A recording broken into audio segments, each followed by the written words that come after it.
Bom dia, bem-vindos a mais um WHG Asset Overview.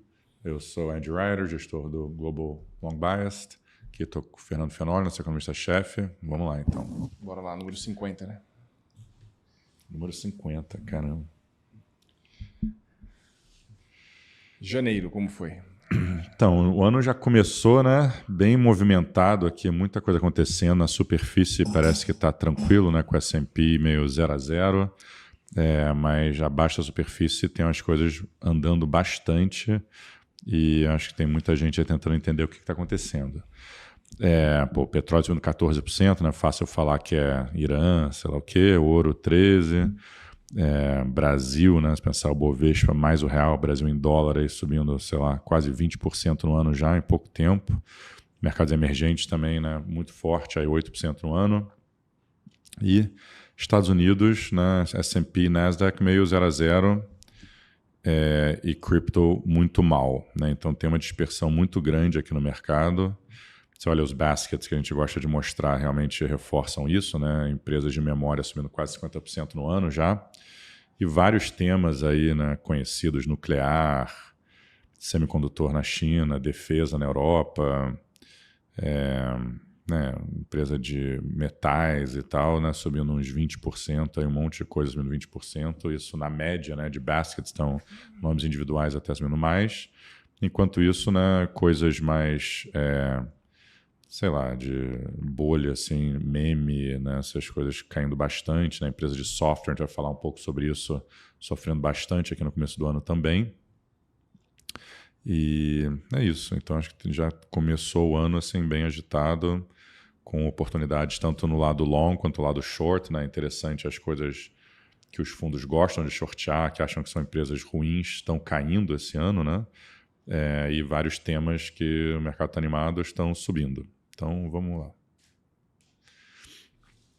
Para se aprofundar mais um pouco, realmente está parecendo que é um regime diferente assim dos últimos anos. A gente quis trazer um pouco mais de granularidade. Né? 26%, olha o Brasil aí que eu falei, 18% em dólar, México 15%, Japão 11%, Equal Weighted S&P, né? Que é o S&P, as 500 ações com o mesmo peso, que tinha performado muito pior que o S&P, porque o S&P normal tinha essas empresas de tecnologia que estavam indo muito bem. Agora isso finalmente inverteu, né, subindo quase 6%, com o S&P subindo só 1%. E se você olhar Mag 7, né, as 7 maiores empresas de tecnologia, que por tanto tempo performaram tão bem, caindo 4% aqui no começo do ano. Né? Então realmente não está sendo um rally uniforme normal. Quando você olha por indústria aqui na tecnologia e financials, né, caindo no ano, né, então isso tem reforçado essa dispersão. Realmente um mundo diferente do que a gente tem visto nos últimos 3 anos. Aí a gente quis escolher meio, né, sempre tem tanta coisa para mostrar, mas a gente quis escolher um pouco para mostrar, né, outro ângulo, né, do que a gente tem falado. Né, obviamente prata subindo 59% até depois dessa queda gigante. Aqui a gente pegou desde o começo de novembro, que é lá que eu acho que começou esse rotation. Né, talvez não por coincidência quando começou a rolar essa briga do Gemini com o ChatGPT, né, talvez o Gemini está na frente do ChatGPT. A gente pode falar mais um pouco disso. E aí, né, realmente essas commodities, né, de ouro, prata, empresas de cobre, a gente botou aqui, né, quanto estão subindo, né, 40%, 50%, 30%. Coreia, que não para de andar. Mercados emergentes também subindo bastante, né? Tá certo isso? 27% mercados emergentes desde o começo de novembro, né? Pô, bastante. Enquanto tem algumas coisas que estão muito para trás, né? As Mag 7 caindo 5% nesse período, e coisa que nem software, empresa de meme, Bitcoin, né? Caindo 30% nesse período. Então, pô, uma diferenciação assim gigantesca, né? Tem muita oportunidade aí no mercado, claramente. É isso que a gente fala, no mercado internacional tem tanta coisa para fazer, né? Sempre tem alguma oportunidade. Né? Você olha, as Mag 7 estão ganhando 5 nesse período, parece que nada aconteceu. Né? A gente não botou S&P aqui nesse gráfico, mas imagino que não fez nada demais aí desde novembro. Mas realmente, olha as oportunidades que tinham no mercado aí para quem acertou o cenário, né? Gigantes para os dois lados. E para quem achava que Bitcoin é igual ouro, Exato. não é. Né? Não tem sido.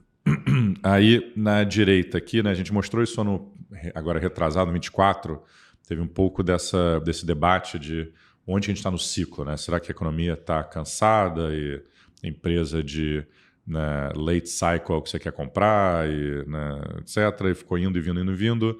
Na prática, mid cycle acaba sendo muita empresa de tecnologia, de qualidade, que é o que você quer comprar quando você está no meio do ciclo, né? E, normalmente, quando você está no começo do ciclo, você quer comprar empresa ruim, né? Que tem mais alavancada, mais cíclica e tal. Então, isso que sobe quando você acabou de ser uma recessão. E late cycle são essas coisas defensivas que você compra quando você acha que a economia está começando a virar, o FED está aumentando os juros, esse tipo de coisa. Eu acho que o que mostra aqui é uma coisa meio, né, diferente, assim, né? Não é baseado no ciclo. Eu acho que realmente tanto as empresas defensivas quanto as empresas mais cíclicas estão indo super bem, enquanto essas empresas de qualidade, que é o que todo mundo meio que compra para esse compounding, está indo mal.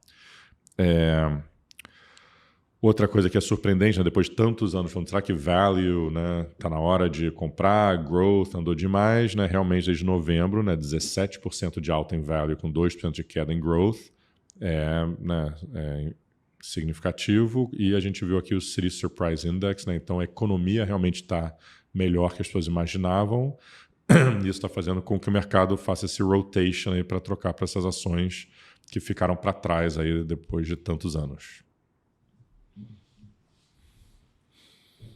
Boa. Bem, esse é o pano de fundo de mercado, né? A gente começou mostrando como que os preços se desenvolveram, se desenrolaram. Tentar um pouco passar a visão, alguma explicação do porquê desse movimento, um dos motivos, né? Mas eu acho que um deles é essa questão geopolítica. Eu acho que é um tema que ganhou muito corpo no começo do ano. Acho que tivemos 2 eventos importantes. Um já faz algum tempo, né? Que foi no início de janeiro, 3 de janeiro, quando o governo americano capturou o Maduro na Venezuela. E depois agora, na segunda quinzena de janeiro, em Davos, com toda a repercussão sobre a Groenlândia. Tá? Eu acho que os 2 aspectos, né, os 2 eventos, eu acho que eles mostram, vamos dizer assim, o exercício do poder americano. Né? Eu acho que, no caso da Venezuela, foi um exercício do poder de fato, em que, enfim, um presidente do país foi capturado, enquanto que na Groenlândia foi um exercício de poder sinalizado. Né? O Trump, por algumas vezes, ele ameaçou invadir a Groenlândia se assim fosse necessário, que é um país, né, que fica sobre a responsabilidade da Dinamarca, então é um país europeu, vamos pensar assim, seria um completo absurdo dentro das regras da OTAN. Tá? Mas eu acho que esses 2 eventos foram importantes catalisadores para o mercado, um pouco na linha de que o Trump, de novo, está gerando uma volatilidade grande para o mundo, em termos de alocação, em termos de posicionamento dos atores políticos, e isso pode ter reverberado nos mercados também. E daí teve, especialmente em Davos, né, muito dessa tese do fim da ordem baseado em regras. Eu acho que foi um tema que ganhou muita repercussão no final do mês passado. Então a gente trouxe um pouco aqui para explicar o que é essa teoria, e que faz, a princípio, algum sentido, né, e como isso se repercute nos mercados enfim, nos mercados. Tá? Então a gente vai falar de 2 slides relacionados a isso para introduzir o tema e tentar deixar explicado esse negócio. Mas eu acho que esse slide ficou bem legal. Não vou passar todos os detalhes dele.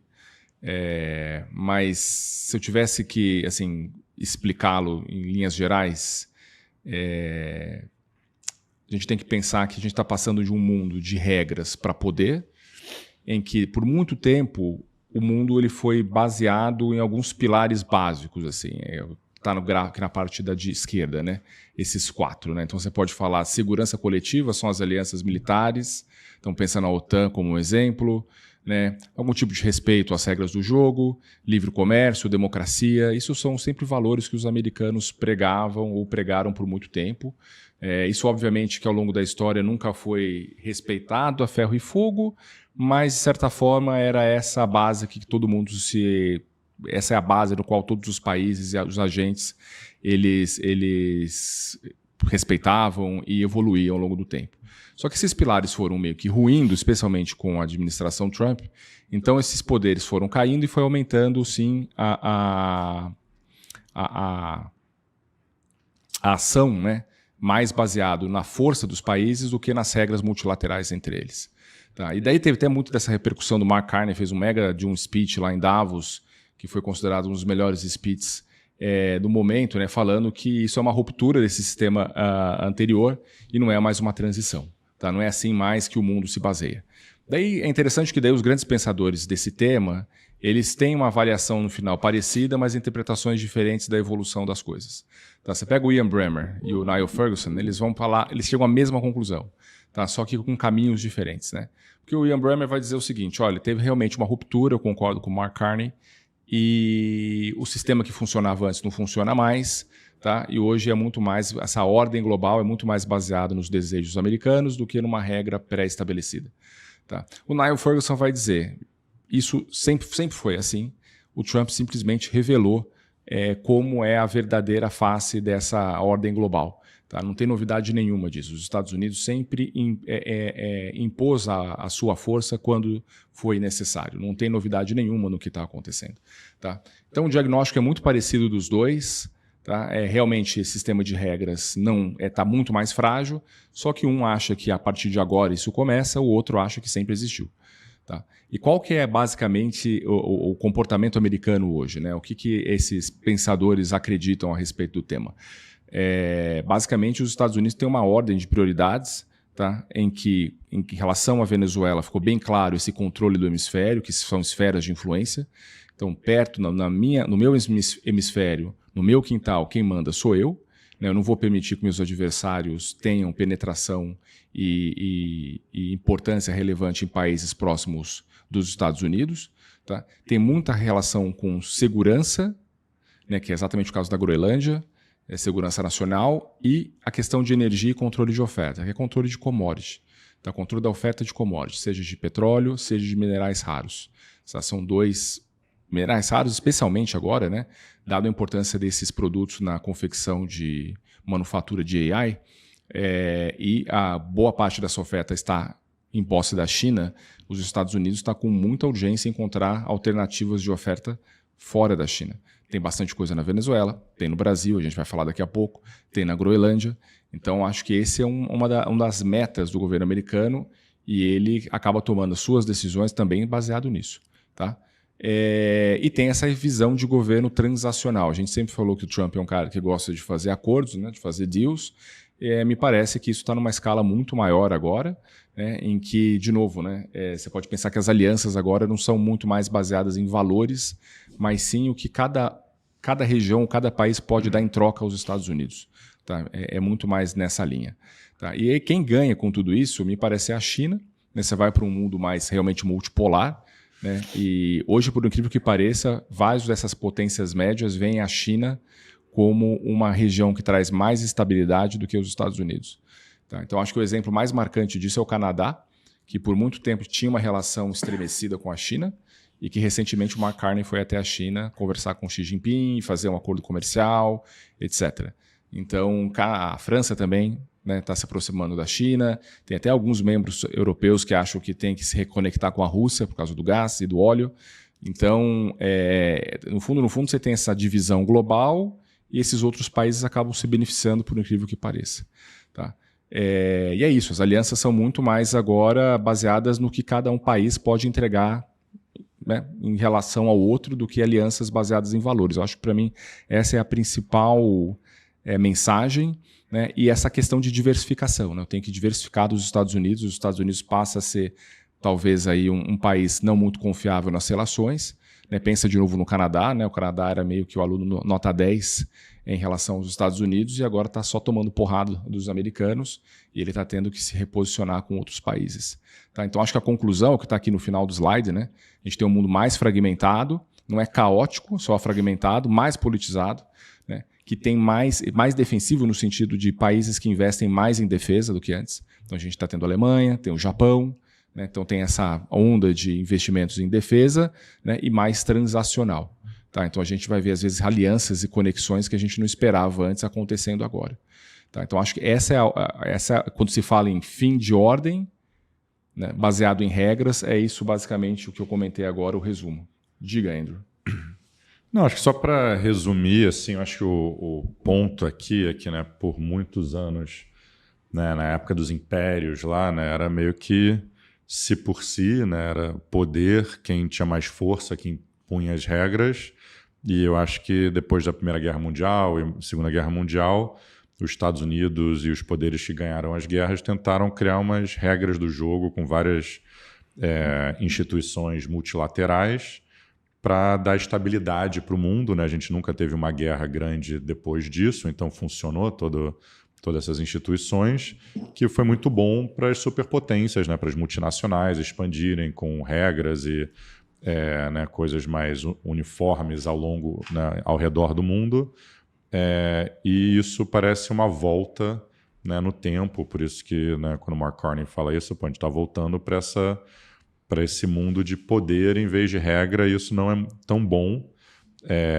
Por isso que é tão curioso, né, quando os Estados Unidos fala de invadir a Groenlândia, em teoria é por razões de segurança nacional contra a Rússia no Ártico, né?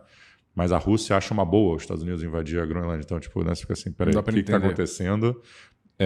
Né, porque isso justifica a Rússia invadir a Ucrânia, a China também acha uma boa porque justifica eles invadirem Taiwan. Então, será que a gente está entrando nesse mundo onde é meio que si por si realmente não seria bom para a previsibilidade, para a estabilidade? Isso seria um mundo, né, de poucas potências de novo. Você tem que escolher quem que é o seu aliado, como é que você se posiciona nesse mundo. É um mundo diferente do passado. Acho que é um pouco prematuro para falar que essa é a nova realidade, né? Vamos ver o que acontece depois do Trump, né? Se isso se mantém como uma tendência e tal. Mas realmente, no curto prazo, isso está dando um susto para essa elite de Davos, né? Que foi criado nesse mundo de instituições multilaterais e, né, união da elite, globalização, etc. Foi muito positivo para eles. Então vamos ver aí como é que isso, né, se desencadeia no mercado, mas por enquanto parece ser um mundo de dólar mais fraco e diversificação, né, dos investimentos para o resto do mundo. Um pouco do próximo slide, né? Como investir, né, nesse cenário, né? O que significa em termos de investimento? E antes de chegar exatamente nesse ponto, eu acho que a gente pega um histórico aqui. Isso aqui foi também feito pelo Michael Harnett, do Bank of America. Mas que a gente concorda, né? Como grandes choques ao longo da história, eles mudam o regime financeiro também, né? Então, tem aqui 6, 7 eventos ao longo da história em que mudanças geopolíticas ou crises financeiras importantes, eles alteraram o curso de quais são os ativos que ganham e quais são os perdedores e vencedores dessas histórias. Tá? Então, só para pegar um exemplo, né? Por exemplo, em 71 acabou o Bretton Woods com o Nixon, e daí durante 9 anos os principais ativos, né, os ativos que melhor performaram foram real assets, ouro, tá? Até o dia em que você teve uma mudança de poder, o Reagan assumiu o controle, a Thatcher assumiu o controle no Reino Unido, o Volcker no Banco Central americano, e eles fizeram políticas para controlar a inflação alta, e a partir daquele momento o vencedor passou a ser renda fixa americana. Tá? Caiu o muro de Berlim, entrou a era da globalização, os Estados Unidos venceu a Guerra Fria. Qual foi o vencedor? Né? As ações americanas, e o perdedor foi o ouro. Então, ele vai mostrando assim como, dependendo do evento, você tem uma virada de chave, uma guinada, e ativos que pareciam abandonados passam a serem os principais ativos daquela janela de tempo, enquanto que outros ativos que pareciam imbatíveis passam a perder. Como, por exemplo, depois de 2001. Né? O grande perdedor foi o dólar, e certamente entre 89 e 2001 o dólar foi muito bem. Então vai tendo essas mudanças, e a nossa função assim, do mercado é tentar identificar quando essa mudança ela é realmente significativa. Tá? Outro exemplo que eu gosto de citar, que é mais próximo da nossa era, que entre 2009 e 2019 só se falava em austeridade fiscal. E até na época vários economistas, tipo Larry Summers, diziam que os Estados Unidos têm que fazer um mega estímulo fiscal para sair do juro baixo, secular stagnation, etc. Nada acontecia, até que veio um choque com a pandemia. Todos os governos fizeram um mega estímulo fiscal e agora a gente está numa era de excesso fiscal, que ninguém controla. Até um dia que vai ter um choque qualquer, não sei qual, que talvez venha esse ajuste fiscal, mas a gente não está ainda nessa era. Tá? E daí os bonds ficaram super, né, foram os grandes perdedores, o Mag 7 foi super bem.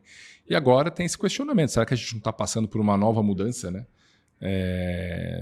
desse cenário, tomou um choque com a eleição do Trump e essa nova imposição de ordem global, né? Sai o excepcionalismo americano que durou muitos e muitos anos para uma coisa mais de rebalanceamento global, e daí por isso que você vê os fluxos indo para o mercado emergente, commodities, e esses passam a ser os vencedores, e aqueles que eram os grandes vencedores do passado deixam de ser. Eu acho que essa é um pouco a mensagem desse slide, né? Nem sempre o vencedor do último ciclo será o do próximo, né? E, então tem que ter um pouco a cabeça aberta para tentar entender como que o portfólio se modifica à medida que essas grandes mudanças do cenário global se mostram para a gente. Só para complementar, né, olhando aqui, ficou bem legal essa análise do Hartnett. Eu acho que nos anos 70 também vencedores seria Emerging Markets, né? E nos anos 80 perdedores seria Emerging Markets, né? Que faltou aí. Acho que também tem uma interpretação alternativa que eu já falei várias vezes, né? Que 2000 e 2009, a coisa mais importante foi o novo iPhone, não a Lehman e QE. Afinal, eu gosto muito do Bernanke, então não vou falar mal dele de novo aqui. Mas né, acho que talvez US Equities e Private Equity bombou tanto porque foi a era da internet, né? Mobile Internet. Né? Então, isso teve uma revolução aí, especialmente nos Estados Unidos liderou isso. E também, né, por que no Covid, uma era de excesso fiscal, o Mag 7 foi o vencedor, né? Talvez porque tinha outras coisas acontecendo. Com a pandemia, eu acho que essa coisa mais online cresceu muito, né? De certa forma, se as pessoas ficassem... Por algum momento elas se afastaram fisicamente, mas não foi o excesso fiscal, né? Que gerou o excesso fiscal, machucou bonds, talvez. Isso. Mas o ponto é que, sei lá, né? Tá muito cedo ainda, vamos ver se essa nova ordem mundial é a coisa que determina tudo, mas... Tem essa batalha que AI, talvez, né, é o que está dominando o mercado aí nos últimos anos, muito mais do que qualquer questão geopolítica a ver, mas isso é uma lente geopolítica assim, de ver o mundo que é interessante também. Tem várias outras lentes que dá para olhar o mundo. E aqui fluxo, né? Acho que essa expressão é legal, né? Sell America ou Buy the World, né? Basicamente as pessoas... Assim, por que está tendo esse movimento de valorização dos ativos fora dos Estados Unidos, né? Os investidores estão vendendo ativos americanos ou os americanos estão comprando mais ativos fora? E a resposta é o 2. A gente vai mostrar aqui nos gráficos, né? Se você pensar nesse gráfico da esquerda, isso aqui é entrada, fluxo de ETFs não redeados para ativos americanos.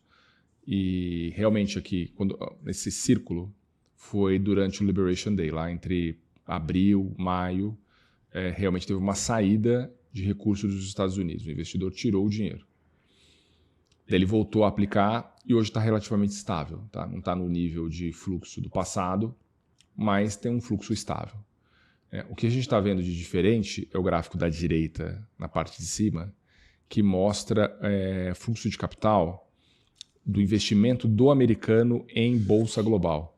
Por que ele está negativo? É só uma convenção contábil, é o americano remetendo dinheiro para fora. Então é como se fosse uma saída de dinheiro, de recurso. Mas isso aqui é uma média, uma soma móvel de 4 semanas, bateu 60 bi de dólares de saída. Então, do investidor americano investindo fora.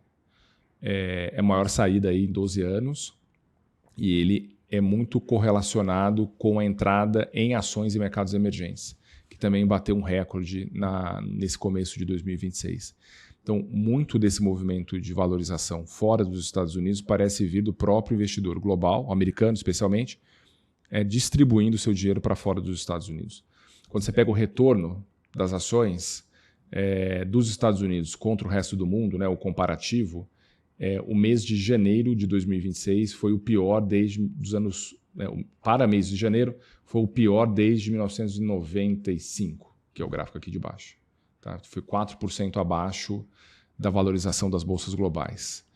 E tem aqui o posicionamento, né, no mundo de equities, certo, Andrew? Todos os ativos esse. Que mercados emergentes está num nível bem alto. Equities.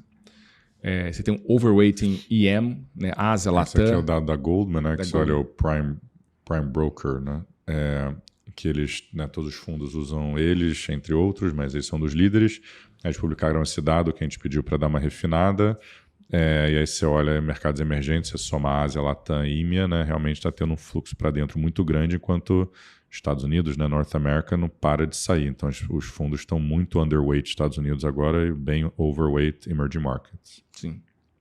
Então é isso. É meio Só para tomar cuidado com isso, né, porque esse overweight e underweight é relativo aos últimos anos. Né? Então, nos últimos anos, os fundos tinham muito pouco emerging markets, tinham muito Estados Unidos. Então, não necessariamente é para interpretar que isso está no nível extremo, assim, está no nível extremo versus os últimos 5 anos que eram níveis extremos também, né? Então...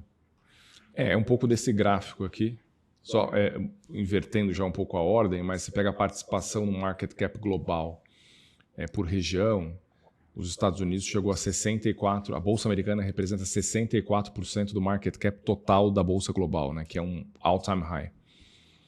Então, um pouco isso que você está falando, estava num nível muito extremo e agora está voltando nem perto da normalidade ou da média histórica, mas o fato de você diminuir um pouco essa exposição e distribuir para o resto do mundo, que está muito baixo em relação ao padrão histórico, Exato. Isso já leva um movimento grande de preço de ativo. Se você tirar 2% desses 64% e botar em emerging markets, é um aumento de 20% em emerging markets. Né? Então é muito forte. É isso aí. E a gente está vendo essa performance relativa do S&P contra o MSCI World. Aqui está incluindo tudo, tá? Tem mercados emergentes, desenvolvidos, ex-Estados Unidos. E a gente até mostrou esse gráfico no overview passado, que teve esse excepcionalismo americano que durou, enfim, quase mais de uma década, mas você teve o boom de China em que os Estados Unidos foi pior que o resto do mundo numa sequência de anos. Lá nos anos 80 teve a mesma coisa no Japão, né, quando o Japão era a bola da vez. Agora a gente está vendo pelo segundo ano consecutivo... Falta os anos de 90 e também os Estados Unidos foi muito melhor, né, com internet isso, aqui, e tal. Aqui, né? Uhum.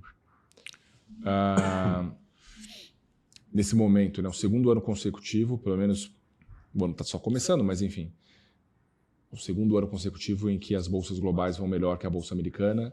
Esse dado de 26 que eu coloquei aqui é o mês de janeiro anualizado, então dá mais ou menos pouco mais de 5% de performance relativa melhor do mundo em relação aos Estados Unidos. Tá? Então não é natural 2, 3 anos em sequência. Às vezes você tem um ano ali, né, como foi aqui no 2017, mas realmente já começa, né, esse período pró outras regiões. E aí tem esse gráfico que obviamente é contraintuitivo, né? O ponto quando o Trump foi eleito é que agora vai ter deregulation, vai ser forte, o Biden era fraco, os Estados Unidos vai ser strong dollar e por enquanto está acontecendo exatamente o contrário, né? Pois é, exatamente. Para ver como é que é difícil fazer projeção e ler cenário é uma coisa bem complicada e você tem que estar sempre com a cabeça aberta para mudando e ajustando a sua cabeça em relação, conforme os dados vão mostrando o contrário. O gráfico da direita é um gráfico, os dois, né, bem tradicional já, mas que nós quisemos trazer novamente só para reforçar a tese, que é essa questão de emerging markets contra bolsas americanas, ou S&P. Ele é quase um espelho dessa participação no market cap global. O que chama atenção para a gente é o nível extremo que também está essa razão. Tá? Isso aqui é razão de performance. Então, começa no ponto 1, lá em 1988. Então, o que significa que, por exemplo, ali nos anos 90, 92, 93, ter mercados emergentes foi muito melhor do que ter bolsa americana. Depois você teve um período em que foi muito melhor ter bolsa americana do que mercados emergentes, que foi aqui entre 95 até 2003. Daí você vê a razão entre os dois, né? Chegou lá abaixo de 1, e você pega uma média histórica, chegou a um desvio padrão de diferença, o que é bastante. Daí voltou a valorizar mercados emergentes contra a bolsa americana, exatamente a partir lá de 2001. Chegou no auge em 2010. Era um desvio padrão para cima, a posição de emerging markets contra o S&P, e depois uma longa e tenebroso período para mercados emergentes contra a bolsa americana, que durou praticamente esse bear market, 15 anos. E na posição atual, você está abaixo de um desvio padrão em relação à média histórica. Tá? Então, a performance de mercados emergentes está muito abaixo da performance da bolsa americana para o padrão histórico. Então, essa questão de posicionamento, né, ou de médias históricas mostra que está muito amassado o mercados emergentes em relação aos Estados Unidos. Então, teria esse espaço para valorização, um pouco no exemplo que o Andrew comentou. Né? Se 2% do market cap sai dos Estados Unidos para a Europa ou para mercados emergentes, você tem uma alta expressiva de mercados emergentes. Acho que a falácia de olhar esses gráficos assim é que teve muito fundamento, né, que explicou tudo isso, né? Começo dos anos 90 teve crise nos Estados Unidos, né? Então por isso que a emergentes foram melhor, estava abrindo, né, o mundo para a globalização, todos os países soviéticos, etc., comunistas entrando no capitalismo. É isso aqui. Onde? Não, essa mudança, né? Foi exatamente tipo 2001, foi quando 89 até começo dos anos 90, e aí o que essa coisa que falta é o lado micro, né? Aí depois teve internet, né, que foi o boom, então voltando lá para aquele gráfico, você vê tudo voltando lá de 93, assim, até, né, não sei, teve a crise no México, né, 94, 5, então IEM foi mal, aí os Estados Unidos já começou a ir muito melhor, mas daí teve, obviamente, todo o boom de internet, até, né, os Estados Unidos entrar explodiu a internet, crise de high yield, 9/11 e boom da China, então aí tudo começou a voltar. Aí teve Lehman e pós-Lehman, que no começo era bom para emerging markets, mas eventualmente entrou o fundamento que eu falei que essa empresa de tecnologia nos Estados Unidos liderando, né, todas as mudanças aí da última década. Então a questão é, além disso, o que está no índice de emerging markets mudou muito, no S&P também, né, mas emerging markets, né, mudou muito. Antigamente era banco estatal chinês, né, Vale, umas coisas assim que eram grandes pra caramba. Hoje em dia já está muito mais parecido com o S&P, né? Tipo, TSMC, Samsung, né? As coisas meio de tecnologia, alguns chineses também de tecnologia. Então, tem que ver, assim, olhando para frente, o que né, faria esse ratio aí mudar drasticamente. Não sei se é só geopolítica, né? Acho que tem que ter uma história, sei lá, micro, assim, que determina isso. Não, total. Mas acho que seria tipo o que a gente estava debatendo ontem aqui, né? Seria a China ganhar a corrida de AI contra os Estados Unidos. É isso aí.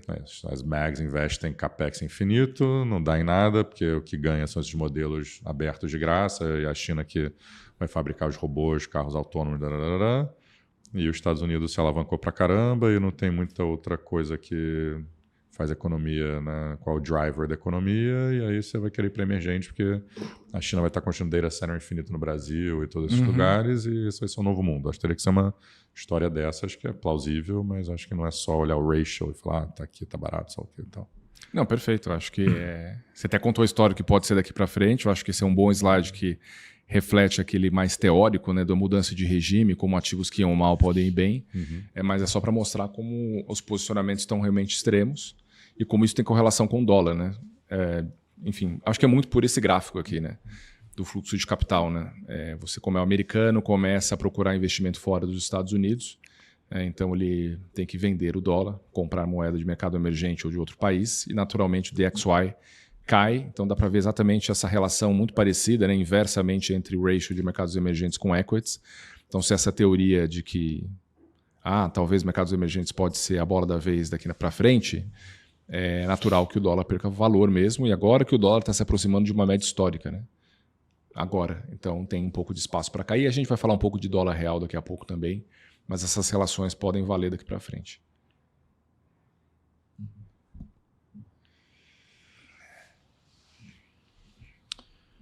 Aí a gente trouxe aqui um pouco, né? IEM está tudo subindo, fluxo para IEM, e um pouco desse bear case aqui que os locais estão, né, falando, que se olha para o Brasil, né, no nível do índice, a revisão de lucro tem ficado meio de lado faz tempo e de repente teve esse descolamento aqui de performance, né, que o índice no Brasil andou para caramba. Quando você olha essa linha laranja subindo com a linha vermelha ficando de lado, é basicamente só o múltiplo que está aumentando, né? Está ficando mais caro a bolsa brasileira, mas o fundamento não mudou muito. No caso da Coreia, que todo mundo fala, nossa, não para de subir, o que está acontecendo? Realmente teve uma revisão de lucro assim absurda, e a performance está até ficando para trás, né? As empresas estão ficando mais baratas do que eram antes. Então tem sido o melhor mercado do mundo aí, sei lá, no ano passado, no começo desse ano, mas com fundamento mais do que, né, sugerindo essa alta. Quando a gente olha o Equity Risk Premium, né, que é o PI invertido versus, né, a renda fixa, então qual yield que você está recebendo para comprar ações versus carregar renda fixa. No Brasil, estava, né, com um yield muito grande aí nos últimos anos, estava muito, muito barata a bolsa, sei lá, múltiplos estavam muito baixos na bolsa, e agora realmente os múltiplos subiram, e então relativo à renda fixa, né, comprimiu, bastante para virar o lugar no mundo que tem o equity risk premium menor entre as grandes bolsas aqui que a gente acompanha. Né? Você vê a Europa agora que está com prêmio maior, Japão também está com prêmio relevante, tudo bem que a renda fixa nesses países tem um yield muito baixo, e Estados Unidos aí também, né, que está no nível baixo aí versus os últimos anos. Bem, outro evento importante de janeiro foi a nomeação do Kevin Warsh para presidente do Fed. Foi nos últimos dias antes do anúncio dele, talvez não tão surpreendente, mas na margem acabou sendo, né? Acho que muita gente tinha em mente que era o Kevin Hassett, que seria o nome indicado pelo Trump. Acho que o mercado estava preocupado com isso, porque achava que com o Hassett a questão da independência do Banco Central americano estaria mais sobre risco. E com o Warsh teria a percepção de que com ele a condição do Banco Central americano vai ser mais técnica do que política. Isso depois até explica um pouco o movimento de metais, a gente fala daqui a pouco. Mas eu acho que foi no fundo há controvérsias, né? Tem gente que não gosta do Warsh, gente que gosta, bastante, né? gente. Bastante gente não gosta do Warsh. Mas acho que para a ótica do mercado como um todo, talvez tenha sido uma escolha melhor, tá? Porque realmente se fosse o Hassett, eu acho que a visão de que o dólar sairia mais fraco, etc., eu acho que ia crescer muito. Tá? O Warsh dá esse verniz um pouco mais institucional. Tá? O Warsh ele foi do Banco Central nos anos de 2007 até 2009, ele foi muito influente naquela época. Ele, depois que saiu do Banco Central, trabalhou na iniciativa privada. Aqui eu coloquei uns comentários do Druckenmiller, que trabalhou com o Kevin Warsh, né? Então, acho que a primeira impressão do mercado, até a reação do mercado no anúncio dele foi: poxa, o Trump indicou um cara hawkish para o Banco Central, e a gente não concorda muito com essa visão. Acho que depois passaram-se alguns dias, acho que o mercado também está desistindo um pouquinho dessa ideia, tá? Acho que ele é um cara mais pragmático, né? E a visão dele de economia hoje se assemelha muito com o que era o do Greenspan nos anos 90. Então ele simpatiza muito com essa ideia de que AI e tecnologia vai ser desinflacionário. Então você pode ter um nível de crescimento muito bom, muito robusto, sem a necessidade necessariamente ter inflação. Então você pode ter um juros mais baixo. Acho que ele compartilha muito dessa ideia. Tá? Ele também já escreveu sobre isso, que ele acredita que toda essa inflação de tarifa é transitória. Então a ideia de que o Banco Central americano possa vir a cortar 2 ou 3 vezes no segundo semestre continua viva. Tá? Acho que no primeiro momento o mercado chegou a desistir um pouquinho da ideia, já voltou, eu acho que faz todo sentido. Então, em termos de política monetária de curto prazo, não me parece que muda muito. O que pode mudar um pouco na questão de governança e comunicação. Tem muitas pessoas que criticam o Fed hoje a respeito disso. Eu sou um pouco desses críticos também. Eu acho que o Fed fala demais com o mercado. Toda hora tem um membro do Fed falando e muitas vezes mais confunde do que ajuda. O que se diz é que ele vai tentar controlar esse número de aparições dos membros do Fed para o mercado. Tá? Se conter um pouco mais nessa exposição pública. E é até interessante, ele foi indicado pelo Trump no dia 30, se eu não me engano, de janeiro, e até agora ele não fez nenhum pronunciamento. Né? Tá quieto, não falou nada. No passado, quando o presidente americano indicava o novo presidente do Fed, era uma indicação assim, não via Twitter, nada disso. Era feito isso na Casa Branca, o presidente ia junto com o presidente do Fed falava umas palavras, tinha uma exposição, né, física desse novo presidente. E até agora nada, o Trump falou lá no X e o Washington até o momento não teve nenhuma comunicação com o mercado. Então talvez ele realmente seja um presidente que vai ser mais reservado na comunicação e vai passar essa instrução para os outros membros do FOMC. Tá? Então talvez a gente veja mudanças, né, nas projeções que o Fed divulga a cada 3 meses. Né? Ele também não é muito fã dessa divulgação de projeção, também não é muito fã das coletivas de imprensa pós-reunião. Sei lá se ele até vai exagerar para o outro lado e comunicar menos do que deveria, mas a gente pode ver mais mudanças nessa governança do Fed do que na política monetária em si. E outra questão importante é a questão do balanço. Né? Eu acho que a primeira reação do mercado foi ler que ele não gosta de balanço grande do Fed. né, que ele gostaria de reduzir esse balanço, então teve uma discussão de que ele poderia fazer uma venda ativa de ativos do balanço do Fed a mercado, que isso afetaria, obviamente, o nível de liquidez, etc. Mas não é assim muito bem que funciona. Certamente ele tem uma parceria muito grande com o Bessent, que ele chegou a trabalhar junto também lá com o Druckenmiller, junto com o Druckenmiller.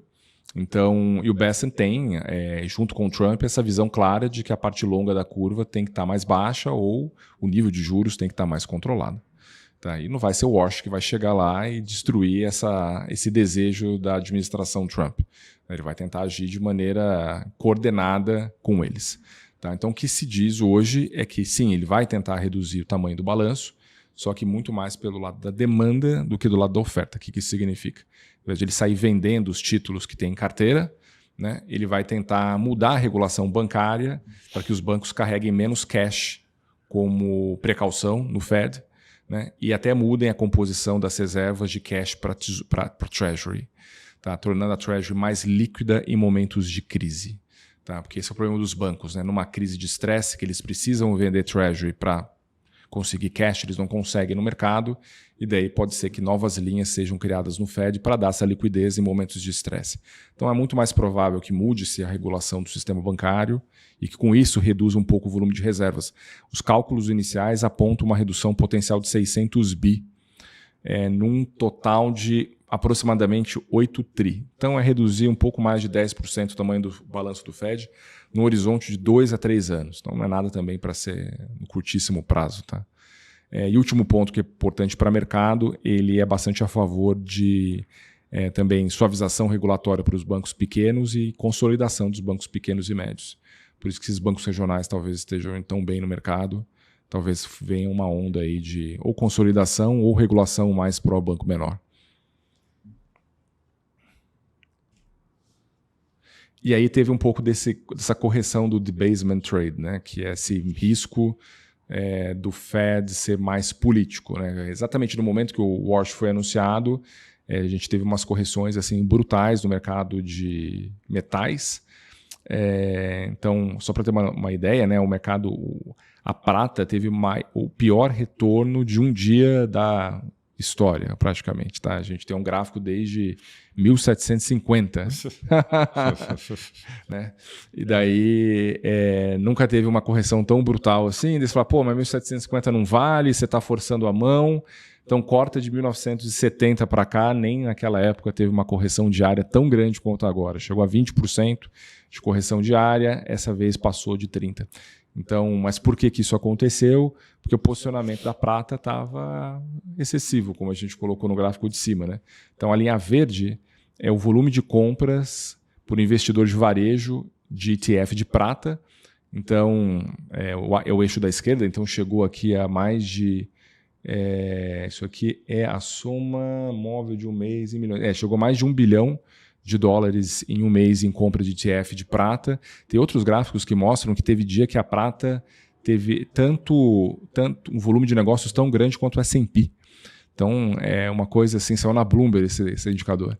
Então, realmente estava um frenesi infinito e o preço da prata em relação à média de 200 dias, também que é uma métrica de excesso de ou bolha ou whatever, também chegou a 150%, então é um volume muito alto, né? Só perto dos anos 70 que a gente viu isso. Então, quando veio uma notícia que desmonta um pouco a questão do debasement trade com o Walsh, o Walsh é um cara roca, o Walsh vai diminuir o balanço, né? Teve um choque gigantesco no mercado de metais, só que isso já está voltando. Né?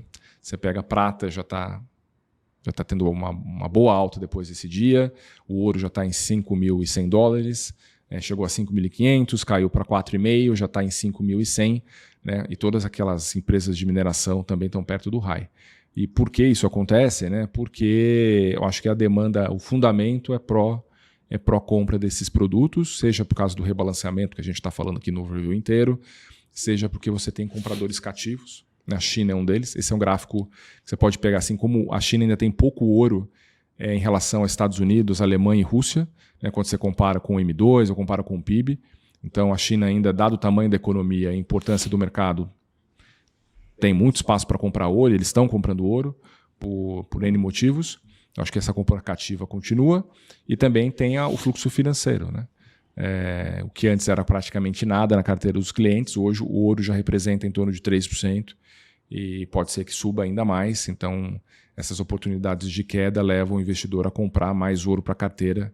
Então, você tem 2 compradores cativos que sustentam esse mercado. Então, acho que foi uma correção mesmo, dado um excesso, um frenesi que existia até o final de janeiro. Daí meio que zerou a pedra e agora tudo volta a subir de novo. E eu acho que faz sentido.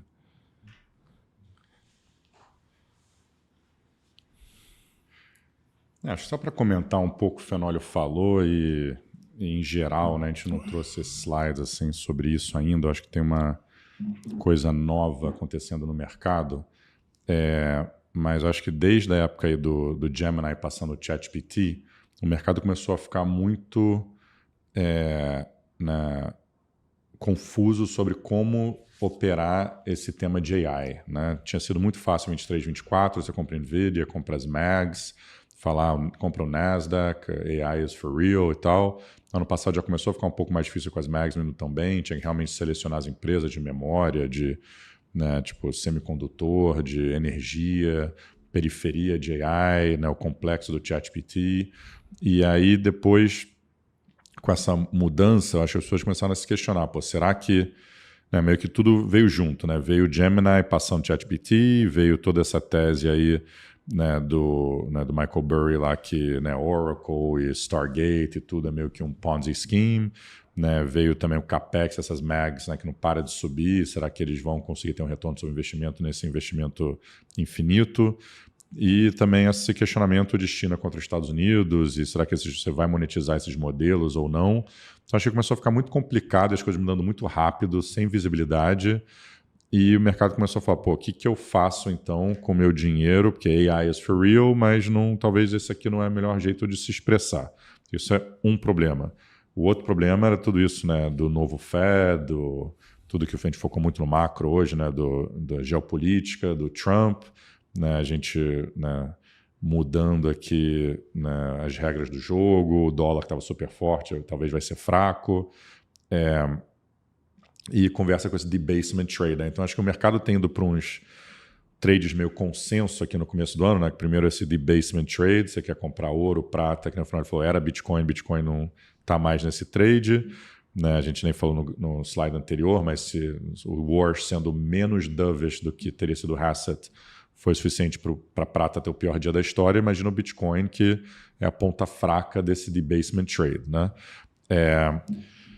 Então, e agora as pessoas estão indo meio que para esse tema de AI sendo implementado. Então, você pode comprar uma empresa normal que vai implementar AI. Isso aqui é um jeito muito mais fácil de ganhar dinheiro com AI do que você tentar escolher quem que é o vencedor no lado de tecnologia. Então, acho que a Bolsa tem mudado muito, tem andado muita coisa diferente.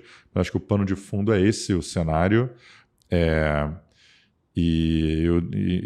Isso vamos ver se a gente está meio que no começo, no meio, no fim, se todo mundo já entendeu isso, mas é interessante que se você tivesse falado com a gente 2 semanas atrás, o mercado estava super preocupado com esse negócio do Fed, será que vai dar um piripaque no mercado, vai botar um cara super dovish, que é político.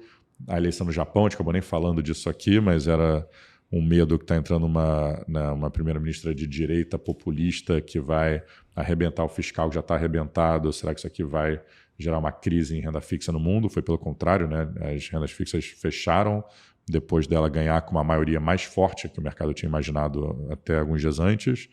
Então, parece que todos esses medos está climbing aquele wall of worry. Agora tem inflação, vamos ver se a inflação é um medo que assusta mesmo, que vai sair o dado essa semana.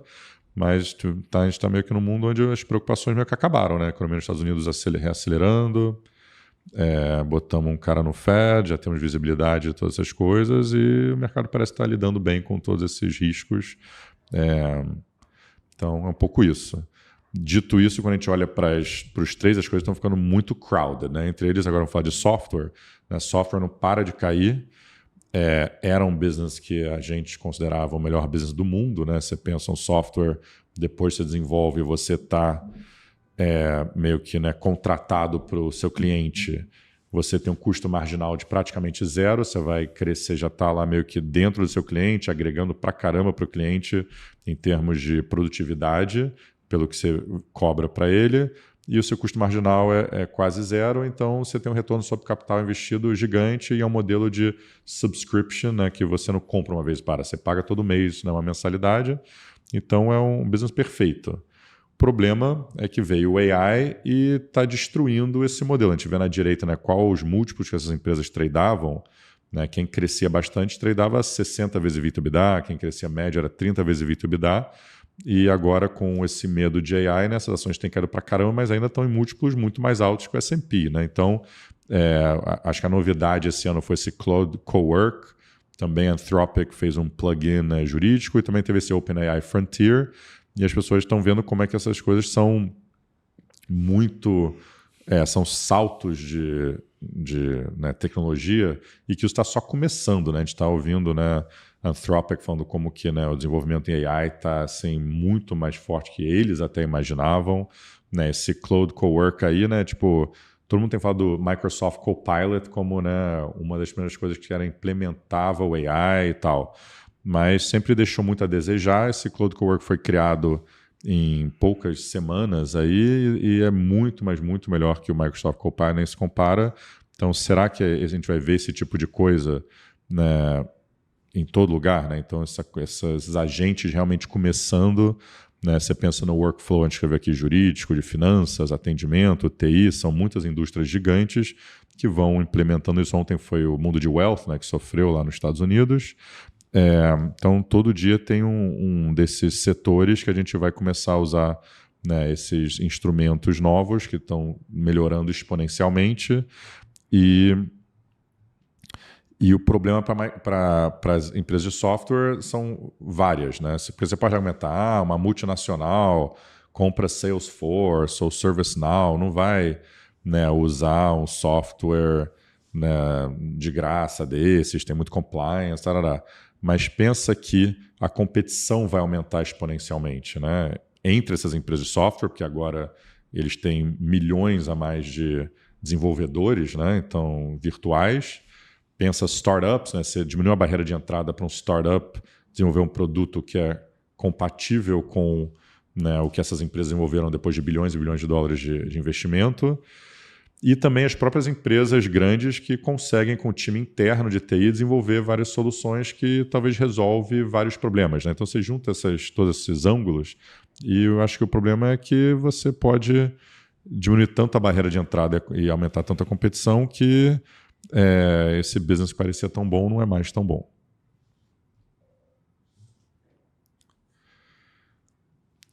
Aí, para complementar, só para falar um pouco de agentes, né? Então a gente pegou aqui esses dados da Anthropic, né, de bilhões de tokens consumidos, né? Tokens é a unidade computacional, né? Quanto que cada modelo está usando dessas unidades, e o crescimento está assustador, assim, né? Não para, é totalmente exponencial. Quando a gente olha o GitHub, né, que é o repositório principal aí de código, né, dos programadores no mundo, né, a porcentagem dos códigos lá que já são feitos, né, que são códigos do Claude, né, também está exponencial, já virou 4% do GitHub, né, de quase nada um ano atrás. Então, o que está acontecendo agora, basicamente, né, quando você pensava, eu, Andrew, eu, Fenólio, estamos usando o modelo, está aumentando, né, o uso de modelo GI. Agora você vai ter 10 agentes trabalhando para você o dia inteiro, né, como se tivesse 10 analistas que trabalham 24 horas por dia, não ficam doentes nem reclamam de nada, e, né, trabalhando sem parar em tarefas, né, que você precisa que sejam feitas. Então, isso aqui vai ser uma mudança assim, muito grande assim, em consumo de dados e programação, que é até difícil de entender assim, as implicações disso, né? Que eu acho que conversa com o próximo slide, que é, né, as empresas estão gastando muito mais no CAPEX, né? Esse trimestre, se você olhar aqui o gráfico da direita, no fora de ordem em cima, né, vai crescer 82% o CAPEX ano contra ano, sendo que ano passado as pessoas já achavam que era demais esse crescimento de 70%. Será que esse número já está overstated? Será que não é uma bolha? Será que é sustentável? Antes da época de resultado, eu acho que as pessoas estavam imaginando que ia ser 100 bilhões a menos do que esse número que acabou sendo. Então foi muito, muito mais alto o CAPEX, né, de todos os grandes 4 empresas aqui, a AWS é a parte da Amazon. né, de cloud. Então, né, aí tem esse medo que, será que isso aqui é sustentável? Estou indo meio ao contrário aqui na ordem. A gente fez um cálculo, né, quanto que essas empresas geram de free cash flow e quanto que eles poderiam gastar se você se alavancasse uma vez EBITDA a mais. E né, sei lá, mais do que o dobro aqui do que eles estão gastando hoje. Claro que seria bastante, né, esse número também, mas é só para mostrar que não parece que a gente está com algum problema, né? A Google ontem fez um bond aí de 100 anos, né, e a demanda versus o que eles estavam vendendo era de 10 vezes a oferta. Então, e acabou saindo num spread mais apertado do que eles tinham anunciado no começo da oferta. Então, tem muita demanda por dívida e dessas empresas, e essas empresas geram muito caixa, e por enquanto parece que está muito longe em termos de capacidade de investimento, né? Eles têm muito mais capacidade. E aqui na esquerda a gente vê essa questão que eu acabei de falar antes, né? Outro jeito de falar, como que o total de tokens está crescendo, né? 300% ao ano, e o custo dos tokens também está colapsando. Então é meio que tem o Jevons Paradox lá, que fala, né? Quando o custo cai, na verdade aumenta a demanda. Então, sei, difícil saber onde que isso vai parar, quando que isso vai parar.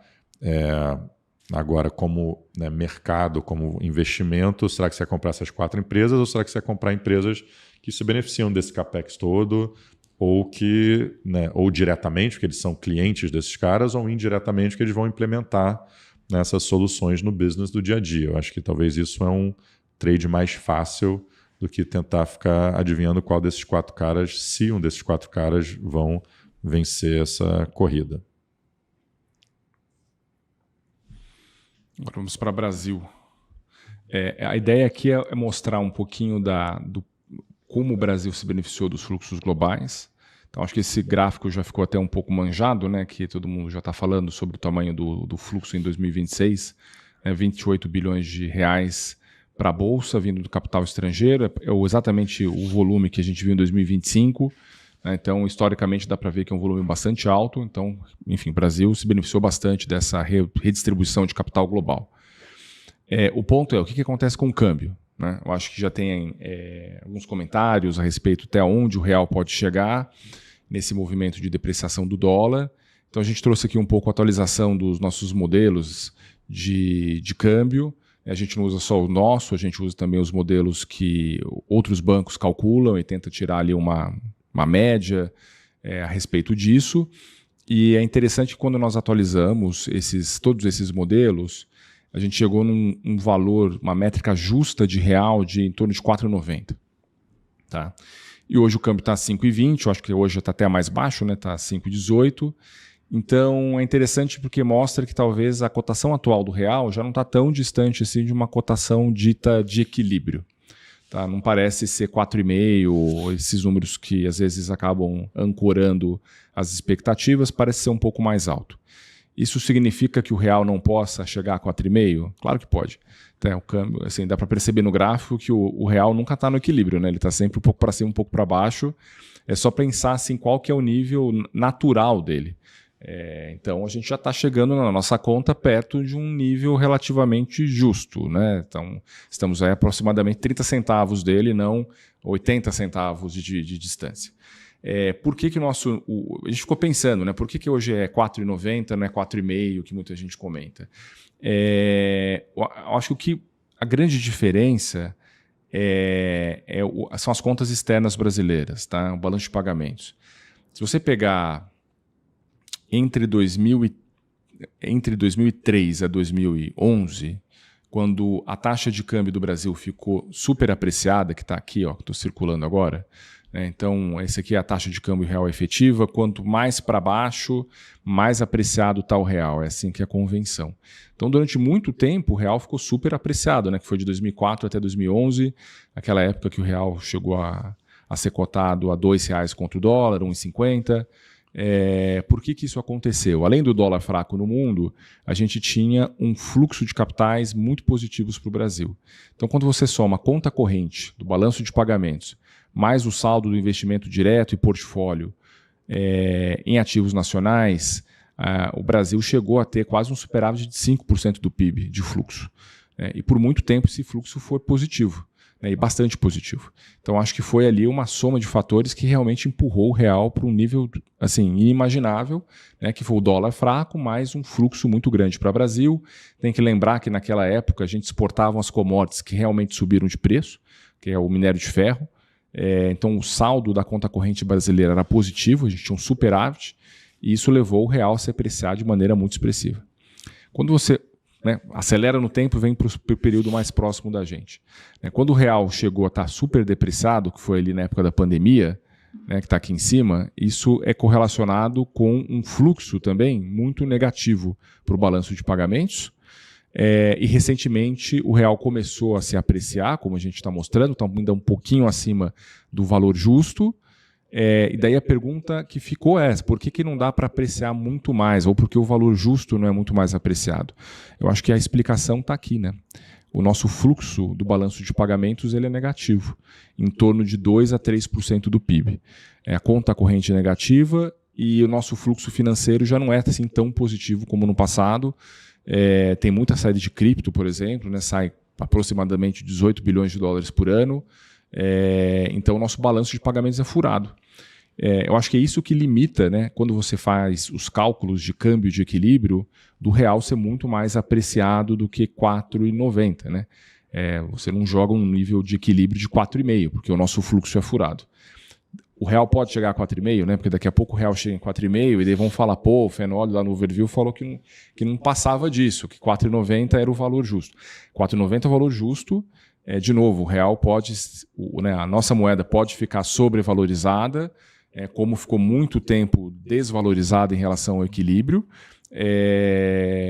Só que se chegar a 4,5 por questões globais, isso vai aprofundar essa distorção da conta corrente brasileira. A gente vai ter um déficit em conta corrente provavelmente muito maior do que a gente tem hoje, né? E aí o Brasil vai ficar suscetível a algum choque externo e uma correção de balanço de pagamentos com impactos na moeda. Então é só para ter uma noção de se está barato ou se está caro. Né? 4,90 na nossa conta parece estar justo. Se for para 4,5, a gente vai julgar isso como uma moeda cara e não como uma moeda de valor justo. Acho que é isso que a gente quer passar aqui.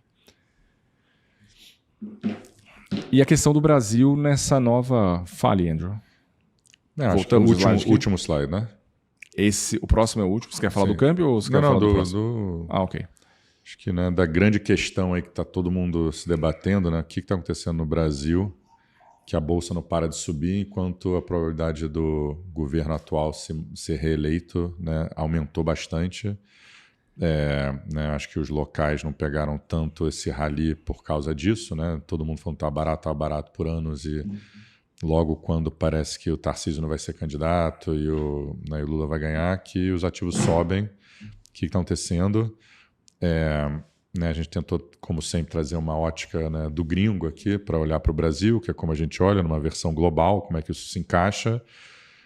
E talvez a gente está no começo de uma mudança de percepção assim, né, no mundo dos mercados que a gente falou. Né? Eu falei aquele negócio lá do Gemini contra o ChatGPT, então como que a gente deveria play AI, a gente mercado, né, tem mudado muito, a gente vê empresas como Walmart não param de subir, né?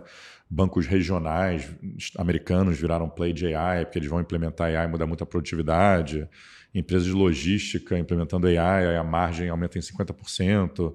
Então, de repente, é isso que você quer comprar para play AI e não, né, que eu falei, essa empresa de tecnologia. Acho que essa lógica, que é meio que contra-intuitivo, acabou se aplicando para o Brasil também. Né? Pô, será que o Brasil não está muito bem posicionado para esse mundo de AI? Você vai precisar de terras raras, você vai precisar de data center que usa energia renovável abundante pra caramba. Então, né, indo meio de trás para frente, aqui esse compute verde, o que você consegue fazer hoje em dia, você consegue traduzir energia, né, em computação, e então você está exportando energia. Então, quem tem muita energia renovável abundante, que nesse novo mundo consegue criar um produto que é exportável. Quando você olha em volta do mundo, a gente falou nisso no Overview, talvez 1 ano e meio atrás, assim, né? A gente está falando desse tema bastante. Eu achei legal que eu fui no almoço com o Ratinho, aí ele falou desse assunto, que seria um assunto, né, importante para ele no governo teórico. Então, acho que isso aí está chegando, né, nos policy makers aqui, que isso aqui é uma oportunidade gigante, comparável com aquela oportunidade que o Brasil teve quando a China bombou, né? Então, nós tem vários paralelos. Assim, a gente mostrou antes aquele EM contra S&P, 2003 a 2011, né? EM foi muito melhor que o S&P. Eu me lembro, infelizmente, né? A gente está ficando velho, a gente estava envolvido no mercado naquela época. No começo, o Brasil estava bombando e os locais falavam, esses gringos bobos aí, vamos vender tudo para ele. Eu me lembro que teve IPO pra caramba de Brasil, porque todo mundo estava querendo vender para tirar o dinheiro e mandar para fora. E quem estava comprando eram os gringos e tal, e olhando para trás, né, era super barato, né, esses IPOs, mas na época parecia caro, porque as empresas no Brasil, vindo de uns juros, né, que antes era 40%, uma coisa assim, tudo tradeava 5 vezes PI, e você fala, pô, finalmente estou conseguindo monetizar esse negócio, o Brasil é cíclico, Amazônia, tem um governo de esquerda, vamos fazer o IPO, vamos vender. E eu acho que talvez o paralelo, né, otimista, o que eu acho que o gringo estaria vendo aqui, é que a gente tem uma oportunidade aqui gigantesca de AI no mundo. Olha esses números que a gente sempre fala de CAPEX e né, revolução de produtividade, etc, etc. Se o Brasil conseguir se plugar e virar um player relevante disso, a oportunidade é, né, até maior do que era de vender minério de ferro e frango e soja para a China na época que a China estava se desenvolvendo. Então, aqui o que a gente mostrou, quando você bota, né, qual é a geração de energia renovável no Brasil, né, a composição é a mais alta, assim, uma das mais altas do mundo, né, e com certeza é a mais alta do mundo de algum país que é grande e tem o potencial de ser até maior. E quando você pensa em termos de gigawatts, aqui é uma conta difícil de fazer, né? Não sei se você quer complementar isso também, né? Mas eu acho que o grande problema do Brasil hoje é que é pequeno né, a geração hoje frente ao que poderia ser, até porque, né, tem algumas questões de infraestrutura, de potência, né, essa energia intermitente, etc. Mas a gente fez uma conta aqui do potencial que é, né, muito, muito, muito maior. Isso aqui é um estudo da EPE. Tá? Então, do Ministério de Minas e Energia, então não foi da nossa cabeça que saiu isso. Então, eles têm um planejamento assim, para o futuro que eles acham que vai acontecer, que é o 2034, então aumenta a capacidade de geração do Brasil de 158 para 197, pouco, mas o potencial é gigante, né? Dá para ser 10 vezes maior que isso. Como tudo no Brasil, né? Sempre dá para ser muito melhor, e daí tem vários entraves que impedem isso de acontecer. Mas da onde vem esse potencial é basicamente energia eólica, tá? E você também tem energia solar. Daí tem os gargalos, né, de energia solar que só funcionam durante o dia e daí ele gera um monte de energia no momento que não tem demanda e à noite não gera mais energia. Mas tem vários aspectos que estão tentando ser corrigidos, né, como vai ter um leilão de bateria. Para você armazenar energia solar numa bateria, depois você usa essa carga em momentos em que o painel solar não funciona. E também tem um aspecto da energia eólica em que eles só instalam as usinas e as pás quando já tem uma demanda pré-contratada. Não existe você instalar e esperar a demanda acontecer. Então, se você consegue fazer um arranjo em que mais data centers estão chegando e já pré-contratam energia, olha, eu preciso de X usinas ou pás eólicas para abastecer meu data center. Daí, então eu vou construir. Então, para abastecer exatamente esse data center. Se você consegue fazer esse casamento perfeito, aí você tem o potencial, entendeu? Aí você consegue usufruir do potencial. Então, não é diferente da China que constrói e consegue ficar esperando a demanda acontecer e quando ela acontece, a oferta já está lá. Porque a China é um outro animal. Né? O Brasil, quem faz isso é o setor privado, mas ele precisa desse casamento. Então, quem sabe com o data center crescendo no Brasil e a legislação nova permitindo isso, o geopolítico permitindo, você tem esse potencial para ser desbravado. Que é a mesma coisa em terras raras. É o mesmo exemplo. Né? O Brasil tem o segundo maior volume de reservas de terras raras do mundo, só que só explora 1%. É a mesma situação. É aquele gráfico que a gente mostrou da Venezuela, acho, no último overview, né? De reservas de petróleo é a segunda maior do mundo, mas a extração era baixíssima. Né? O Brasil é a Venezuela de terras raras. Então, se você consegue ter, de novo, né, quais são as empresas, as mineradoras que vão explorar minerais raros, são mineradoras muito específicas, né? A maioria desses minerais raros estão em regiões ambientais, então vai ter essa dificuldade de você conseguir colocar uma mina no sul da floresta amazônica. Vai conseguir? Não vai? Mas está lá. Então o Brasil ele tem um potencial de exportar o que o mundo vai precisar, mas ele tá contido ainda, entendeu? É diferente do minério de ferro que estava pronto. E quando veio a demanda, né, o preço e a nossa capacidade de produzir e exportar explodiu. O ponto é que a gente tem uma potencial revolução aqui, né, que poderia acontecer. A questão é se a gente vai ter um governo que potencializa tudo isso, né, ou se talvez os Estados Unidos, com esse Donroe Doctrine que a gente tem falado, isso é transformacional, porque eles viram que na América Latina é estratégica e, olhando esse gráfico aqui, né, terras raras e energia renovável, se eles quiserem, né, olha os investimentos que eles estão fazendo em empresas de rare earth nos Estados Unidos, empresas de semicondutor, incentivando o nearshoring. Se isso aqui é estratégico para eles, né, é pouco dinheiro que precisa, né, pensando na conta como um todo, para fazer isso acontecer, mas fazer umas parcerias claras de longo prazo para dar visibilidade e acelerar isso. E tem essa coisa aqui da baixa latência, né? É uma coisa meio específica, mas os cabos submarinos que existem entre Brasil e Estados Unidos permitem que a formação chegue numa velocidade muito rápida. Então é factível você construir data center no Brasil. Você não prejudica a velocidade de transmissão do dado daqui para os Estados Unidos. Já está pronto isso. Então é uma história legal, né? Agora vai acontecer, é como sempre o Brasil, né? As oportunidades estão aí. Tinha outro gráfico que a gente acabou usando que era legal, né? Que você basicamente tem o data center, embaixo você tem esses cabos submarinos, né? E você tem energia que fornece o data center, né? Então, era o ponto que eu tinha falado antes, né? Você está conseguindo converter energia em dados que vão para o mundo desenvolvido, está exportando energia, né? Traduzindo energia para dados e exportando isso. E o Brasil está super bem posicionado para isso, né? Que nem você queria construir um monte de prédio e casa na China, você precisava de minério de ferro. Você quer ter dado infinito nos Estados Unidos, você precisa de energia que vai pelos esses cabos submarinos. É simples, né? Agora é implementar, executar. Bem, é isso. Muito obrigado por participar de mais um WHG Overview e a gente se vê na próxima. Um abraço.